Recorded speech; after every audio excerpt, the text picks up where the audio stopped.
तो आप इविल को कैसे डिसाइड करेंगे? यानी how can you define evil objectively without God?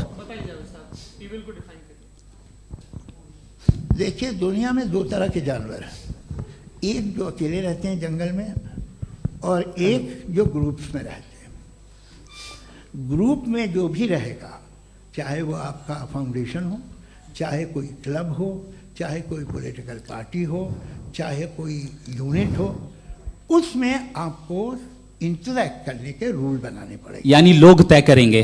लोग तय करेंगे। अगर लोगों ने ये तय किया कि किसी का रेप करना सही है, आप जस्टिफाई करेंगे? नहीं, आपका फाउंडेशन तो ये हो गया ना कि लोग इविल डिसाइड करेंगे। नहीं नहीं नहीं, अरे दुनिया में ऐसे ग्रुप्स हैं जो रेप को जायज़ मानते हैं सर्टेन हालात में।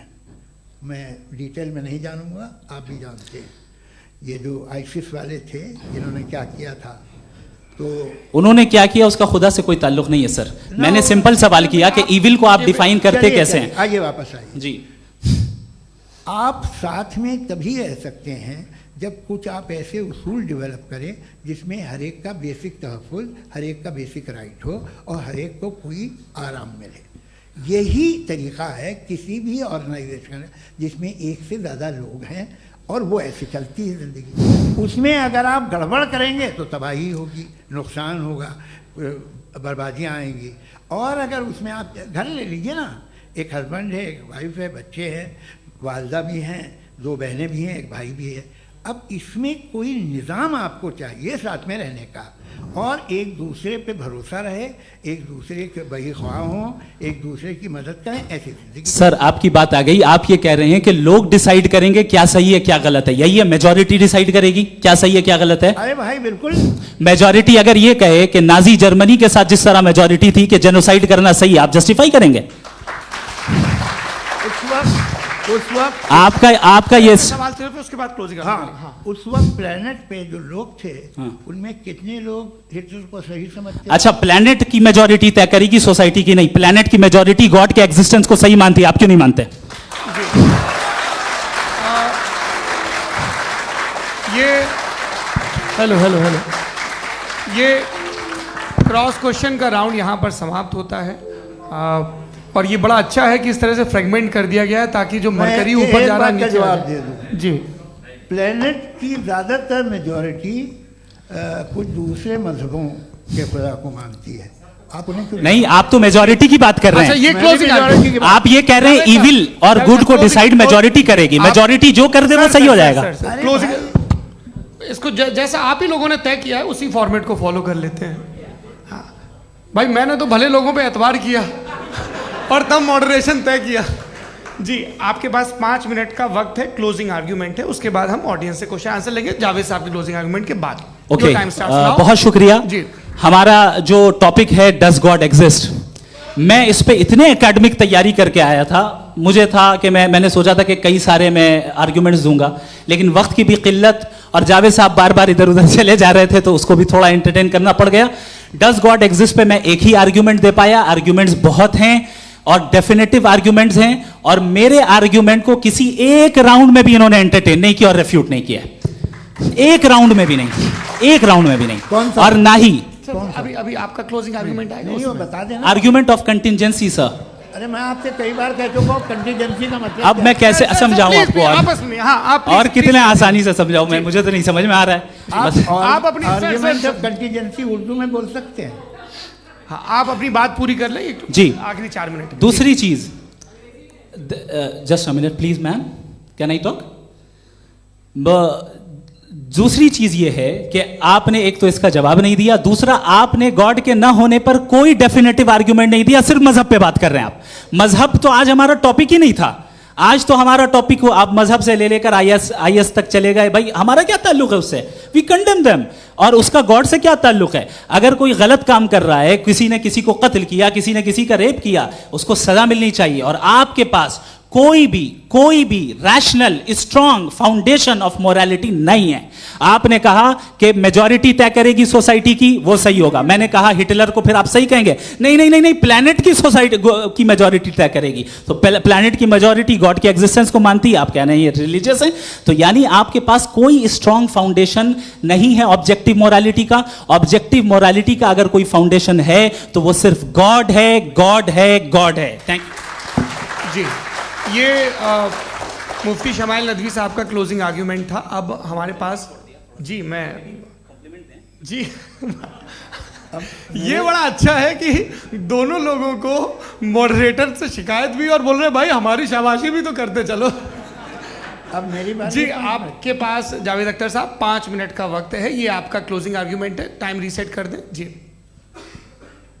देखिए, बहुत सारी बातें हैं। गॉड का डेफिनेशन दुनिया के किसी भी रिलीजन में है कि वो ओमनीपोटेंट है, ओमनीप्रेजेंट है, he is just, he is kind, he loves you and so on. मैं जब दुनिया देखता हूँ तो मुझे कोई ऐसा सुप्रीम पावर यहाँ दिखाई नहीं देती है जो इंसान की बहबूदी के लिए कुछ कर रही हो, कमज़ोर को बचा रही हो, मदद कर रही हो, जालिम को पीछे हटा रही हो। मैं नहीं देखा, तारीख़ में नहीं। एक तो अगर है और ये देख रहा है तमाशा, तो उसका होना न होना बराबर है। दोयम ये कि ये जो है, जब आप ये कहते हैं कि कायनात जिसकी कंटिजेंसी है, मैं देखिए वो लफ्ज़ इस्तेमाल किया मैं, तो ये कैसे हो सकती है भाई?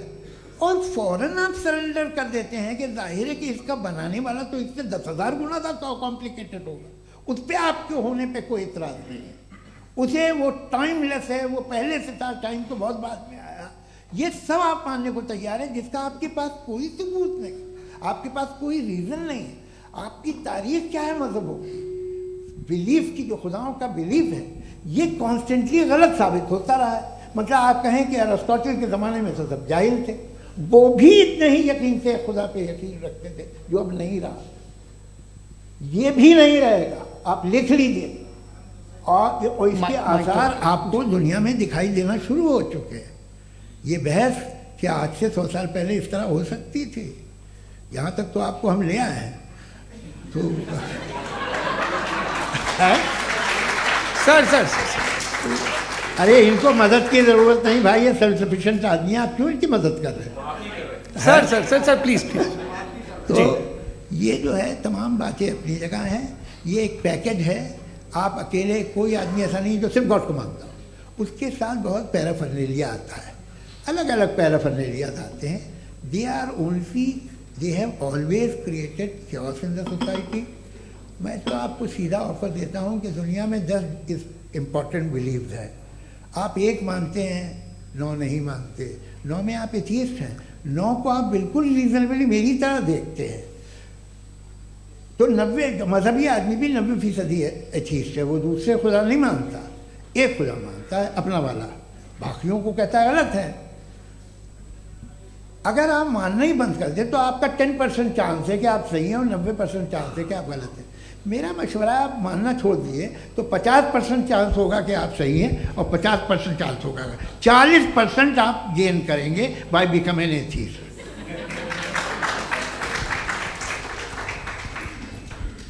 ये एक फरसूदा ख्याल है, ये ख़त्म हो रहा है। हो सकता है मेरी ज़िंदगी में ना हो, लेकिन ये हो जाएगा। जो बातें ये इनको आप मेटाफिज़िकल, ये वो ऐसे रिस्पेक्टेबल टर्म दे दिए, ये तो उन लोग के हैं जिन्हें ना फिज़िक्स मालूम थी ना मेटा मालूम था, ये उन्होंने आपको दिए हैं। जी बहुत शुक्रिया आप दोनों लोगों का। और अब इस बातचीत का आखिरी राउंड शुरू होगा, डज गॉड एग्जिस्ट की ये बहस मुफ्ती शमाइल नदवी और जावेद अख्तर साहब के बीच। आप लोग अपने अपने हाथ ऊपर करेंगे, मैं यहाँ से तय करूँगा। और माइक हमारे पास है क्या? एक ही माइक है ऑडियंस के लिए? 2 माइक है, एक इस तरफ एक इस तरफ, ठीक है। तो जी सबसे पहले हमारी सहयोगी है मारिया शकील जी, पूछिए सवाल। थोड़ा सा रुकेंगे ताकि कैमरे का फ्रेम आप पर आ जाए, आपकी तो प्रैक्टिस है टीवी की। जी नदवी साहब, मैं खुदा को मानती हूँ, पहले मैं इसी प्रमाइस से शुरू कर रही हूँ और ये बता रही हूँ आपको, मैं मानती हूँ। लेकिन कुछ सवाल हैं जो जावेद साहब ने उठाया, उसका जवाब आपको देना चाहिए। पहला सवाल ये कि गज़ा में सालों से छोटे बच्चे मर रहे हैं, वो उनको, अगर खुदा मर्सीफुल है, हम मानते हैं कि अल्लाह ताला में बहुत ताकत है, तो वो बच्चे क्यों मर रहे हैं? दूसरी बात ये कि अगर कंटिजेंसी की जो आप बात करते हैं, पूरे मुस्लिम ममालिक मिल करके भी उन गजा के बच्चों को क्यों नहीं बचा पा रहे हैं? क्योंकि अगर वो चाहते, क्योंकि अल्लाह ताला उन पर हुकूमत करते हैं, सब पर हुकूमत करते हैं, तो वो उनको क्यों नहीं बचा? जी, thank you. Thank you very much. बहुत अच्छा किया आपने, इस चीज़ को जिक्र कर दिया। मैं इसको और अच्छे से एक्सप्लेन करने की कोशिश करता हूँ। देखें, जहाँ तक आपने कहा कि गजा के बच्चों को मारा जा रहा है, देखें दो वर्ल्ड व्यू है, एक एथीस्टिक वर्ल्ड व्यू, एक थीस्टिक वर्ल्ड व्यू है। बच्चे मर रहे हैं दोनों वर्ल्ड व्यू में, लेकिन हमारा वर्ल्ड व्यू कह रहा है कि रिकॉम्पेंस है, ये कह रहे हैं कि उनका मरना बेकार जाने वाला है, कोई उसका रिकॉम्पेंस नहीं है, चूंकि इनके यहाँ आखिरत और अल्लाह का कोई तसव्वुर या गॉड का कोई तसव्वुर नहीं है। आपने ये सवाल किया कि गॉड मर्सीफुल है, क्यों नहीं रोकता? ये मैंने बताया कि ये मिसकंसेप्शन है लोगों के दरमियान कि गॉड को सिर्फ मर्सीफुल और ओमनीपोटेंट समझते हैं। गॉड के सिर्फ यही दो एट्रीब्यूट्स नहीं हैं, गॉड के कई सारे एट्रीब्यूट्स हैं, उनमें से अल हकीम भी है, उनमें से ऑल वाइज भी है, ऑल नोइंग भी है। लिहाजा अगर इस दुनिया में किसी को तकलीफ आ रही है और गॉड उसको नहीं रोक रहा है, वो इसलिए नहीं रोक रहा है चूंकि इंसानों को फ्री विल दिया गया है। ठीक इसी तरीके से अगर एक डॉक्टर किसी छोटे बच्चे को इंजेक्शन लगा रहा है, उसे तकलीफ पहुंच रही है, उसके लिमिटेड पर्सपेक्टिव के एतबार से यह गलत हो रहा है और डॉक्टर बुरा है। लेकिन जब आप ब्रॉडर पिक्चर को देखेंगी, आपके और हमारे पास सिर्फ एक पिक्सल है, हमें इतना नजर आ रहा है कि गजा में कत्ल हो रहा है, लेकिन इसके पीछे कितना रिकॉम्पेंस उनको मिलने वाला है, पूरा पिक्चर गॉड के पास है। तो एक पिक्सल से आप पूरे पिक्चर को कभी भी जज नहीं कर सकती। आप इसमें कुछ जोड़ना चाहेंगे? आपको कुछ बोलना है इसमें? भैया आपने बहुत अच्छा जस्टिफिकेशन दिया। या आप वो जो वहाँ के प्राइम मिनिस्टर इजराइल के, उन्हें भेजिए, वो बहुत खुश होंगे। आप जस्टिफिकेशन दे देना कि अगर गॉड नहीं है तो बच्चे क्यों मर रहे हैं, आप बताएं। वो ये सवाल पूछ रहे हैं कि अगर आप ईश्वर का अस्तित्व नहीं मानते हैं तो उन बच्चों की मौत को आप कैसे इंटरप्रेट करते हैं? भाई ये दुनिया जो है, जो ताकतवर लोग होते हैं वो एक नाइंसाफी करते हैं। तो ये अच्छा काम है आपके नजदीक, तो नेचर नाइंसाफी पे मबनी है। अरे मेरे भाई, आप नेचर की कहाँ बात कर रहे हैं, तो इंसान की बात। तो फिर जब मैं इंसान की बात कर रहा था, आप नेचर की बात करने लग गए। क्रॉस एग्जामिनेशन नहीं। हाँ, अब आप मुझे बोलने नहीं देंगे तो अलग बात है, आप बोलिए, मैं मुझे कोई जल्दी नहीं। जी नहीं, ये क्रॉस एग्जामिनेशन मुझे बोल तो लेने दीजिए। जी बोलिए। क्या बात ये है कि ह्यूमन सोसाइटी तभी साथ में रह सकती है जब वो मोहब्बत से, एकता से, एक दूसरे के एहतराम करके रहे। इसके अलावा पॉसिबल नहीं है, अकेले तो इंसान रह नहीं सकता। वहाँ पर कुछ लोग हैं जो फाउल करते हैं, वो फाउल हम हमेशा से तारीख में होता आया है। आज ये हो रहा है, जो हो रहा है बहुत बुरा हो रहा है, बहुत जालिमाना है, बहुत जाबराना है।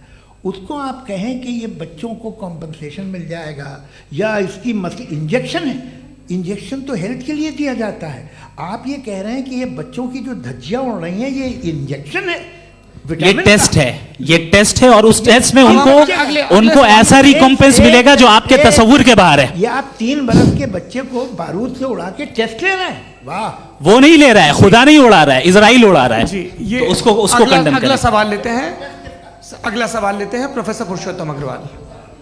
मुफ्ती साहब, एक निवेदन आपसे है कि कम से कम थोड़ा सा माइक क्लोज, एक रिलीजियस और फिलॉसफिकल कर मैम प्लीज। एक रिलीजियस और फिलोसॉफिकल ट्रेडिशन है जो ब्रह्मांड को यानी यूनिवर्स को ही अंतिम मानती है। सर्वम खलु इदम ब्रह्मम, this is Chandogya Upanishad, and it completely rules out the existence और नेसेसिटी, आपके शब्दों में necessity of a creator. The creation itself is the creator. तो एक मिनट प्लीज। दूसरा जो सवाल आपने अभी, जो आप बार बार कह रहे हैं कि भगवान विद्वान भी है, वाइज, सब जानने वाला, तो अगर विजडम में दुनिया भर के पापों और अत्याचारों को बर्दाश्त करना शामिल है, तो फिर इसका मतलब ये हुआ कि अगर मैं फ्री विल से उसको अपोज करता हूं तो ईश्वर की विजडम और मेरी फ्री विल में कॉन्ट्राडिक्शन है। Because when I am opposing whatever is happening in Gaza, then I am opposing the God's will और गॉड्स विजडम।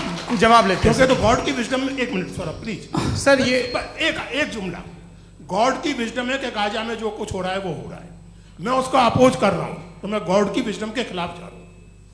एक सवाल।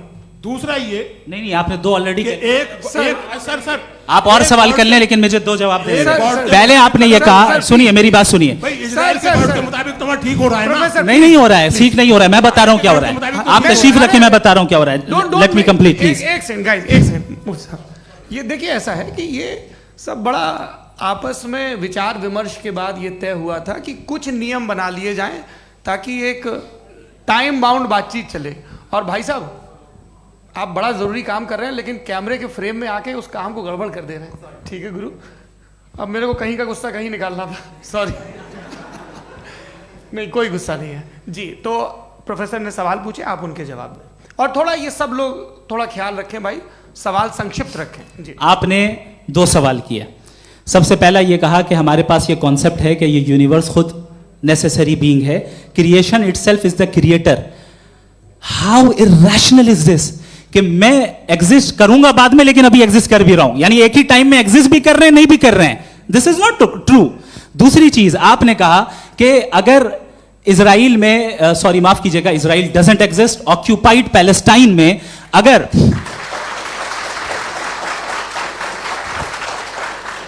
ऑक्यूपाइड पैलेस्टाइन में बच्चों को मारा जा रहा है फ्री विल की वजह से और गॉड नहीं रोक रहा, ये कॉन्ट्रडिक्शन है। ये बताइए कि एक एग्जाम में एक बच्चा गलत आंसर लिख रहा है, सुनिए, एग्जामिनर चाहे तो रोक सकता है, क्यों नहीं रोक रहा है? ये कॉन्ट्रडिक्शन है, ये कॉन्ट्रडिक्शन नहीं है। माइक नहीं सर, ये आपस में जी, ये क्या आपका सवाल? माइक दीजिए। फ्री विल दिया गया है टेस्ट के लिए, अकाउंटेबिलिटी के लिए। अगर फ्री विल नहीं होता तो आप कहते हैं हमें रोबोट बना दिया गया। नॉट मिसरिप्रेजेंट माय पोजीशन, आपकी जो भी पोजीशन, मैं अपनी फ्री विल के नाते, अपने ह्यूमन विजडम के नाते गाजा में हो रही अत्याचार का विरोध करता हूं। बिल्कुल करना चाहिए। आपके हिसाब से मैं गॉड की विजडम का विरोध कर रहा हूं? बिल्कुल नहीं, समाज हो रहा है गॉड की, बिल्कुल भी नहीं, बिल्कुल भी नहीं। उसका वहां पर गाजा में कत्ल होना ये इंसानों के गलत इस्तेमाल का नतीजा है, फ्री विल के इस्तेमाल का नतीजा है। गॉड इसका हुक्म नहीं देता, उससे रोकता है। यही तो मसला है ना, आपके लिए कॉन्सेप्ट क्लियर है? नहीं भाई, आपने तो बताया था इंजेक्शन लगाने से बच्चे को तकलीफ होती है, ये इंजेक्शन लगा। सर आप ऐसे रेटोरिक स्टेटमेंट दें तब तो कोई मसला नहीं, आपने समझते बोला कि रहेंगे। Injection this is a rhetoric statement, this is not a logical argument sir. I am sorry, I am sorry. आखिरी 30 मिनट बड़े मुश्किल होने वाले हैं जी। मुफ्ती साहब आगे बैठे हैं, इनको माइक दीजिए। हाँ तरुण, माइक आप अपने पास रखिए, आपको कैमरे का फ्रेम पता है जी। सबसे पहले दोनों को मुबारकबाद। एक सर अपना आप नाम बता दें। आप अमेरिका में शिकागो में रहते हैं, इतना मुझे याद है। बताया आपको, यासिर नदीम अलवाजदी मेरा नाम है। जावेद सर आपसे एक क्वेश्चन है इन्फिनिट रिग्रेस के ताल्लुक से। एक हाइपोथेटिकल सिनेरियो है, मसलन अगर आप सर माइक थोड़ा सा प्लीज क्लोज रखें। ओके जी। अगर आप शायर इसलिए हैं कि आपके कोई उस्ताद शायर थे, और वो इसलिए शायर थे कि उनके कोई उस्ताद शायर थे, और इसी तरीके से हम माजी में पीछे चलते चलते चले जाएं और कहीं ना रुके, तो माफ कीजिएगा आप कभी शायर नहीं हो सकते। लेकिन आप शायर हैं, आपका शायर एग्जिस्ट करता है, इसका मतलब ये है कि आप कहीं ना कहीं रुके हैं। तो मेरा सवाल ये है कि क्या आप इन्फिनिट रिग्रेस ऑफ कॉजेस को लॉजिकल फैलेसी मानते हैं या नहीं मानते? हाँ या ना? मैं इन्हें लॉजिकल फैलेसी नहीं मानता हूँ, लेकिन मेरा प्रॉब्लम यह है कि जब मैं नहीं मानता हूँ तो I will continue with this logic जो फैलेसी नहीं हो। आप एक जगह रुक जाते हैं जाके, आप कहते हैं ये गेंद कैसे बनी, ये जजीरा कैसे बना, ये समंदर कैसे बना, ये ज़मीन कैसे बनी, और अचानक गॉड पे जाके आपको ब्रेक लग जाता है। एक बार आप सवाल नहीं करते कि भाई इनको बनाने वाला तो इनसे भी कॉम्प्लिकेटेड होगा, वो कैसे बना, उसके बारे में आपने इत्मीनान कर लिया, वो हमेशा से है। तो अगर आप उसे हमेशा से मानते हैं तो फिर ये मान लीजिए कि कायनात हमेशा से है, क्या तकलीफ? फिर हम वजूद में नहीं आते जी है? हम मौजूद नहीं। अच्छा सर क्यों नहीं हो सकता? मैं बताऊंगा प्लीज। जैसे मैंने मिसाल दी आपके शेर, आपका शेर कभी वजूद में ना आता अगर शायर इसी तरह चलते रहते हमेशा। जी माइक मेरे ख्याल से एक सेकंड, इन्फिनिट रिग्रेस का कॉन्सेप्ट क्लियर नहीं हो पाया, ऐसे रहने दें, लेट्स मूव ऑन सर। ठीक है। हाँ थोड़ा सा मॉडरेटर का भी ख्याल रखें। नहीं आपने तो रखा है, आपने रखा है। यहाँ पे गौहर रजा साहब हैं, वो भी एक सवाल पूछना चाहते हैं। माइक यार नीचे से ऑन कर दिए, नीचे। पहले तो ये कह दूं कि मैं उन बच्चों से शर्मिंदा हूं जिनको गज़ा में कत्ल किया गया, क्योंकि हमारे होते हुए कत्ल किया गया। लेकिन उससे ज़्यादा शर्मिंदगी इस बात से हुई कि मुझे लगा कि मुफ्ती साहब उसको जस्टिफाई कर रहे हैं।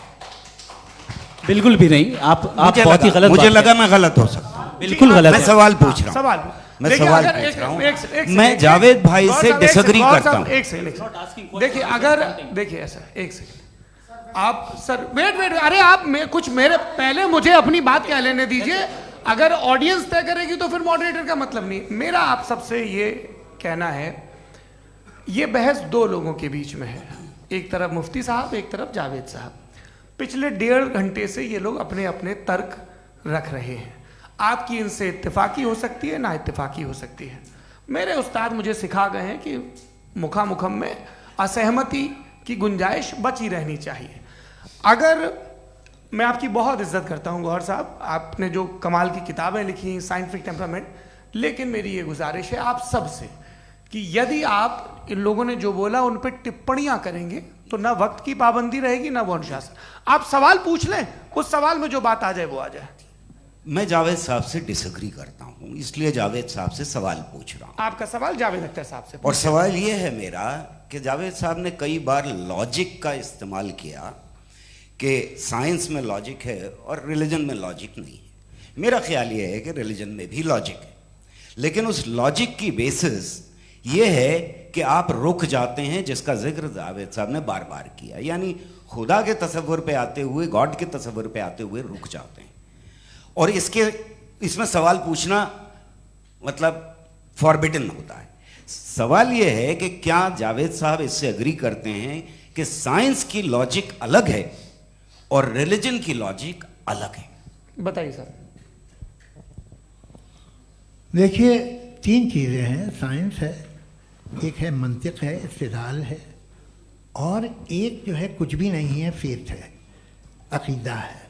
मैं अकीदे की लॉजिक का कायल नहीं हूँ। मुझे आप इस्तिदलाल से, लॉजिक से, रीज़न से समझाइए, मैं मानने को तैयार हूँ, मेरा क्या नुकसान होगा। लेकिन ये कि अकीदे पे मैं नहीं जा सकता हूँ। अकीदे का मतलब है कि तुम ये मान लो, सवाल ना करो, ये नहीं।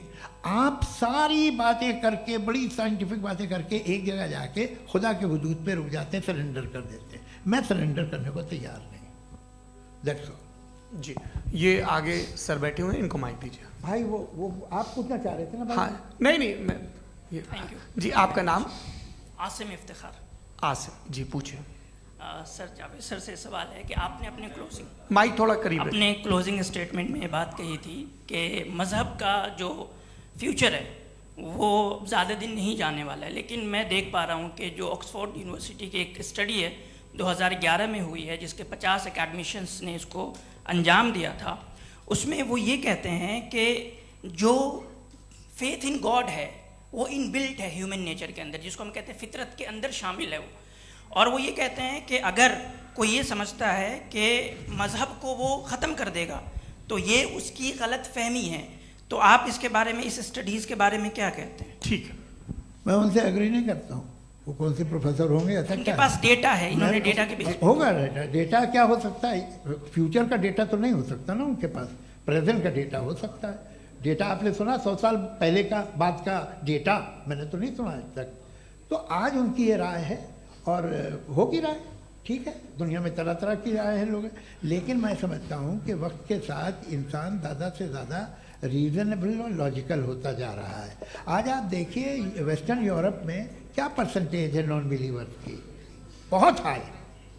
वहाँ चर्च खाली पड़े होते हैं। तो अल्टीमेटली तो इंसान कोई ऐसी बात बहुत अरसे तक नहीं मान सकेगा, चाहे गलत या सही, जो उसे, उसके दिमाग को, उसके जहन को, उसकी लॉजिक को अपील न करे। वो कह रहे हैं तो ऑक्सफोर्ड के होंगे तो कैम्ब्रिज के होंगे, तो मुझे क्या लेना देना। उनका डेटा मुस्तकबिल का नहीं हो सकता है। जी, दीपक, हाँ पूछिए। मैं आऊँगा अभी, पीछे की साइड भी आऊँगा, माइक वहीं भेजूंगा 2-3 साल के लिए। जी जावेद साहब, आपसे सवाल है। नमस्ते अरे भाई सर, अगर आप ही लोग तय करना है तो फिर 200 लोग तय कर लें। ये एक साहब पूछ नहीं रहे सर, हैं। Please don't do this sir. Sir, everybody has a right sir, but we can only take Okay. Selected questions.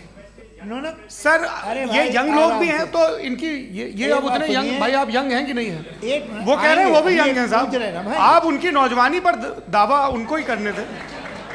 हाँ मुफ्ती साहब, आप यंग, हाँ पूछे। अरे भैया सर, मेरा सवाल ये है। कुछ इनसे भी तो पूछो।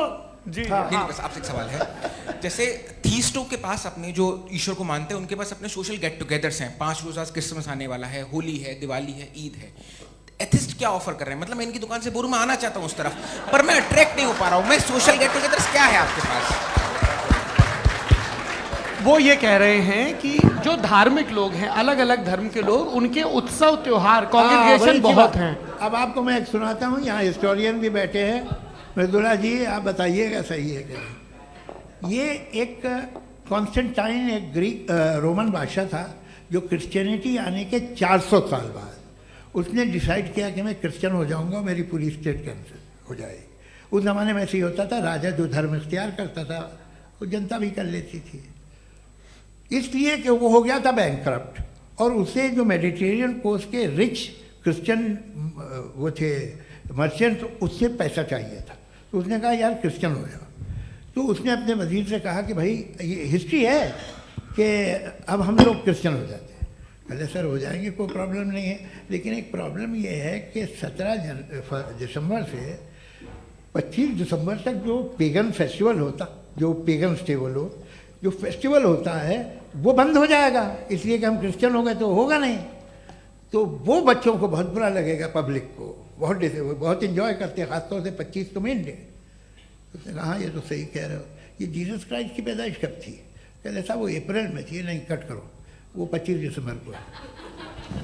ये हकीकत है जी। और 400 साल बाद क्रिश्चियनिटी के अप्रैल से दिसंबर ले आए, और इसलिए कि यहाँ पेगन फेस्टिवल होता था। अब मनाते हैं आप आराम से। ये जो सारे फेस्टिवल हैं ये रिलीजन से, हर एक को एक इंटरटेनमेंट डिपार्टमेंट चाहिए होता है अपनी कंपनी चलाने के लिए। तो ये रिलीजन नहीं, ये सेकुलर त्यौहार थे जिन्हें रिलीजन्स ने ले लिया है। ये मौसम के थे, फसलों के थे, किसानों के थे, उसको आपने लेकर रिलीजियस रंग दे दिया। ये कोई रिलीजन से थोड़ी आए हैं आप। अच्छा हमें देखिए, हम तो मुल्द हैं, हम ईद मनाते हैं, हम दिवाली मनाते हैं, हम होली मनाते हैं, हम क्रिसमस मनाते हैं। बम्बई की फिल्म इंडस्ट्री की सबसे बड़ी होली हमारे घर में होती है, सबसे बड़ी ईद हमारे घर में होती है। वो हमारे सोशल वो है, हमारे हेरिटेज है। ऐसा थोड़ी है कि we will throw the baby along with the water. ये तो अच्छी चीज़ है, इन्हें रखो, जो बेकार है फेंक दो। जी हाँ हेलो जी, मेरा सवाल नादवी जी से है। जैसा कि आपने बोला कि गॉड टाइम के भी परे हैं, और गॉड इतनी कॉम्प्लेक्स चीज़ है कि उसे ह्यूमन माइंड समझ नहीं सकता, और गॉड ने अर्थ पे फ्री विल भी दे दी है। तो आप अपना वक्त ज़ाया क्यों कर रहे हैं गॉड के बारे में बात करके? अपन को तो बात करनी चाहिए कि सोसाइटी को बेहतर कैसे करें। जी मैं गॉड वही बताता है सोसाइटी को कैसे बेहतर करें। अभी मैं आपका जवाब देता हूँ। आपने कहा कि टाइम पे वो एग्जिस्ट नहीं करता, सो नहीं, मेरा सवाल ये है कि जैसा आपने बोला कि गॉड बहुत ही कॉम्प्लेक्स चीज है। मैंने कहा ही नहीं कि कॉम्प्लेक्स है, तो आपके अल्फाज हैं। कॉम्प्लेक्स का लफ्ज गॉड के लिए सुइटेबल नहीं है। क्यों? क्योंकि कॉम्प्लेक्स वो चीजें होती हैं जो ऑब्जेक्ट हो। God is not an object जिसको आप इंस्ट्रूमेंट के जरिए लेबोरेटरी में जाके टेस्ट करें, oh it's very complex. No, वो कोई कार का इंजन नहीं है। वो फिलोसॉफिकली नेसेसरी बीइंग ऐसी बीइंग है जो सिंपल बीइंग है। हाँ, आप उसको मुकम्मल तौर पे उसकी तमाम हिकमतों को जान ले और हर चीज को जान ले, ये पॉसिबल नहीं है, क्योंकि वो ऑल वाइज है, आप ऑल वाइज नहीं है, और वो खुदा है, वो आपको सारी चीजें बता दे, ये जरूरी नहीं। मेरा सवाल ये नहीं था, मेरा सवाल ये था कि जब गॉड इतना परे है इस दुनिया से कि उसने अर्थ पे फ्री विल भी दी है, हम सब ह्यूमंस की फ्री विल है, और जो सोसाइटी में हो रहा है वो अपन लोग डिसाइड करेंगे। तो अपन लोग डिसाइड नहीं करेंगे ना, अपन लोग डिसाइड नहीं करेंगे। गॉड जो है, गॉड ने वो उसकी जात, उसकी एग्जिस्टेंस टाइम एंड स्पेस से परे है, लेकिन वो हमारा टेस्ट ले रहा है, और उसी गॉड ने हमें बताया कि तुम्हें क्या करना है क्या नहीं करना है। तो जाहिर है उस गॉड की बात सुनेंगे ना हम। जी, वो पीछे एक चश्मा लगाए जो मैम खड़ी हैं, उनको दीजिए। हाँ आप जी जी बिल्कुल आएंगे। देखिए मैं कोशिश कर रहा हूँ सब तरफ जाने की। हाँ उनको दीजिए माइक। जी हेलो सर, मैं ओमनी प्रेजेंट नहीं हूँ, टाइम पाबंद हूँ, और जहाँ तक कोशिश कर सकता हूँ करूँगा। जी अपना नाम बताइए। मेरा नाम उर्सुला है, मैं दिल्ली यूनिवर्सिटी की एक स्टूडेंट हूँ, और मैं स्टूडेंट फेडरेशन ऑफ इंडिया से हूँ।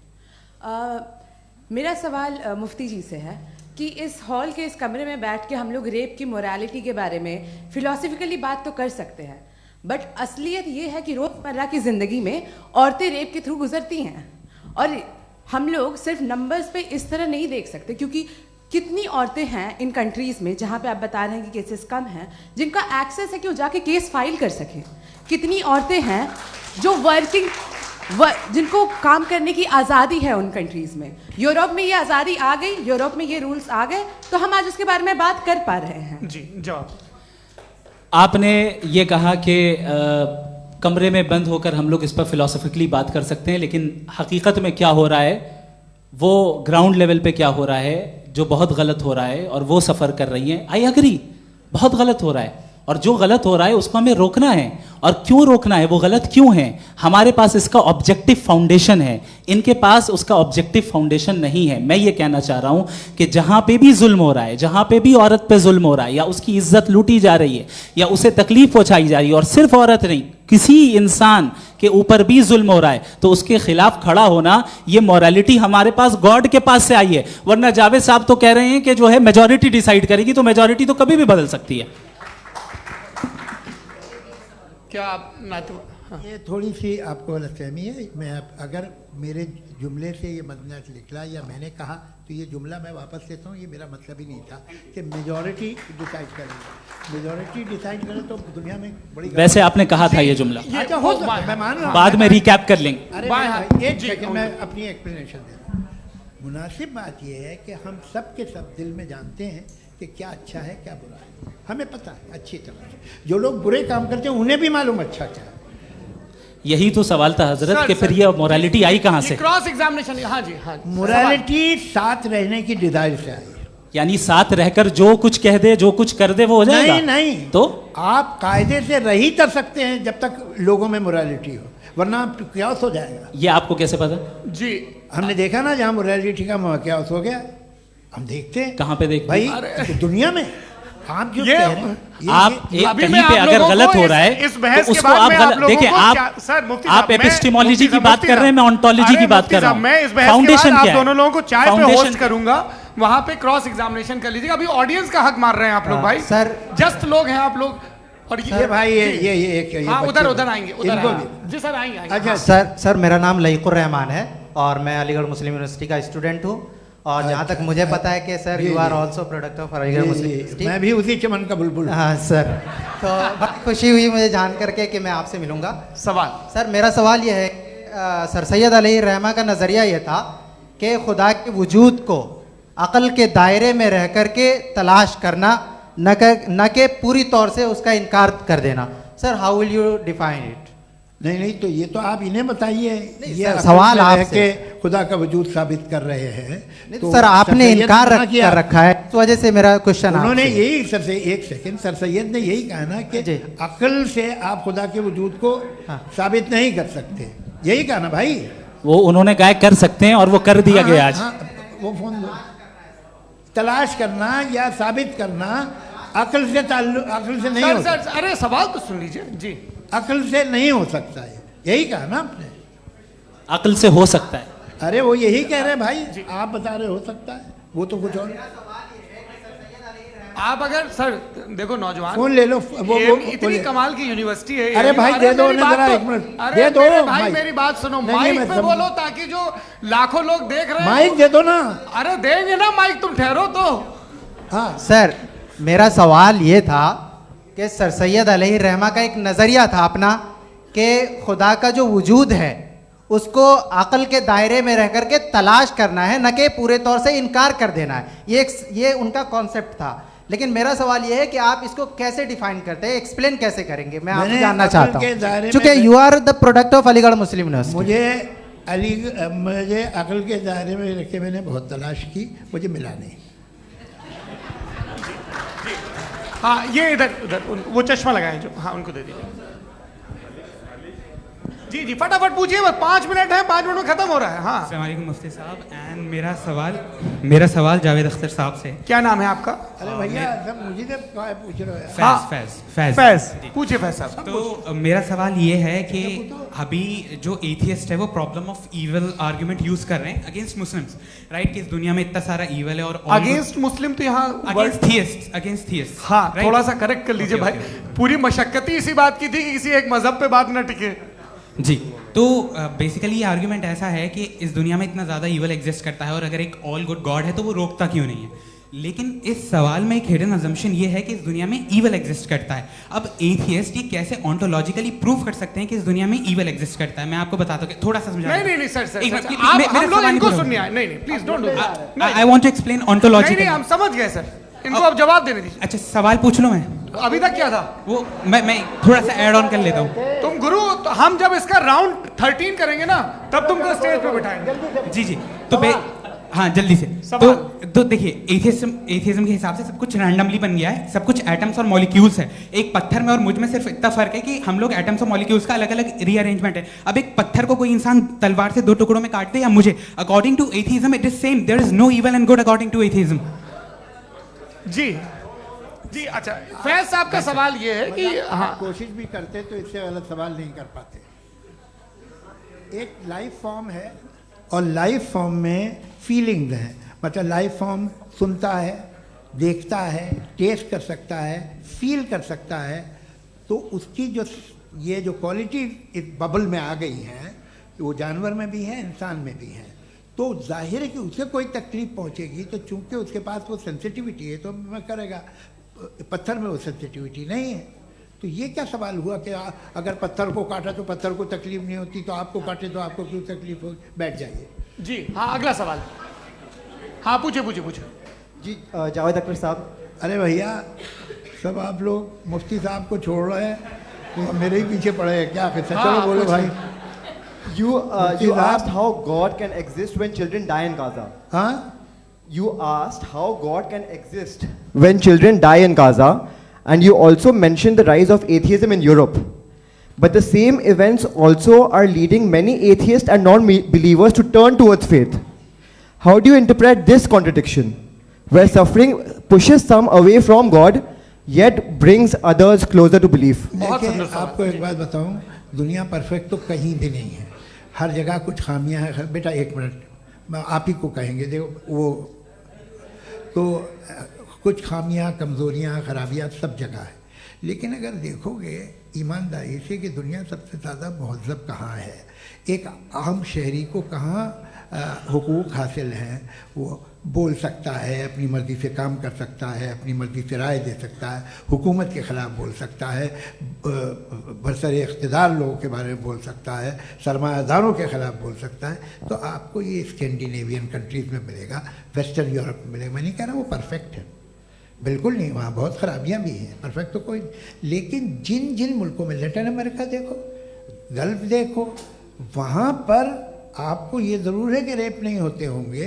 रेप की ज़रूरत क्या है भाई? उसको तो ख़रीद लो, घर में रखो, सड़क पर रेप करने की क्या ज़रूरत है? मगर सुनिए, मगर हकीकत ये है कि वहाँ शख्सी आज़ादी राय देने की, बोलने की नहीं है। जी ये एक आखिरी सवाल मुफ्ती साहब से। हाँ मैम, इनको माइक दीजिए। शुक्रिया। मेरा नाम मनीषा है, मैं हरियाणा से आई हूँ। मैं मुफ्ती साहब से एक बात पूछना चाहती हूँ। आप बार बार जावेद साहब को कॉन्ट्राडिक्ट तो कर रहे हैं कि आपने ये कहा, लेकिन आप भी अजम्पशंस के बेसिस पे बात कर रहे हैं। आपने खुदा के होने का कौन सा प्रूफ पेश किया है, खुदा की एग्जिस्टेंस का? अब इस सवाल को अलग रहने दीजिए, कौन एथीस्ट है कौन नहीं है। और दूसरी बात जो आपने एक छोटी सी कही थी कि ये फ्री विल का इस्तेमाल करता है इंसान अपनी, लेकिन उस फ्री विल का इस्तेमाल में मतलब खुदा ने ये दे दी सबको ये इजाज़त कि वो कितना घिनौनापन और कितने ज़्यादा ख़राब से ख़राब तरीके इस्तेमाल कर सकते हैं। जवाब सुनते जी। आप फ्री विल को मानती है ना, या अब कहती है कि फ्री विल नहीं है ना? मानती है ना? तो अब आपके पास इसका कोई एक्सप्लेनेशन नहीं है कि अगर एक इंसान उस फ्री विल का इस्तेमाल करके गलत काम कर रहा है और बच के अच्छी ज़िंदगी गुजार के निकल जा रहा है, उसका कोई रिकम्पेंस नहीं है। हमारे वर्ल्ड व्यू में जो इंसान गलत काम कर रहा है उसको भी रिकॉम्पेंस यानी उसका बुरा बदला मिलना है, और जो सही काम कर रहा है उसको सही बदला मिलना है। लिहाजा जो फ्री विल है वो इस तरीके से है कि एक लिमिटेड टाइम तक खुदा ने मोहलत दी है। ऐसा ही नहीं कि छूट दे दी, जो करना है करते रहो हमेशा। वक्त आएगा जब एग्जाम का टाइम खत्म होगा तब रिजल्ट आएगा, दौराने एग्जाम जबरदस्ती आपको नहीं बताया जाएगा। अरे भाई एक सेकंड, जी, एक सवाल मुफ्ती साहब से मेरा, सर, मुफ्ती साहब से जी, एक जी, सवाल। हाँ, मैम, एक सेकंड रुक जाइए, आपसे फोन, आप इसके बाद आपसे पूछिएगा, माइक यहीं छीन रहेंगे चुका। वो, हाँ, बोलिए। मैं मुफ्ती मैम, साहब एक एक ही सेकंड। सवाल करता हूँ कि अगर जो हो रहा है फ्री विल से हो रहा है और एक दिन बरोज़ क़यामत इंसाफ होगा मैशर में वगैरह वगैरह, तो दुआ क्यों मांगते हैं लोग? दुआ मांगते हैं इसके मतलब है अभी भी उसने ये डिपार्टमेंट रखा है कि मैं रोज़मर्रा की ज़िंदगी में इंटरफेयर बिल्कुल कर बिल्कुल सकता हूं। He can. तो तुम कैन हो, तुम मुझे नौकरी दिला देते हो, मेरे बेटे को ग्रीन कार्ड दिला देते हो, और 45,000 बच्चे मरते उन्हें रोकते नहीं हो।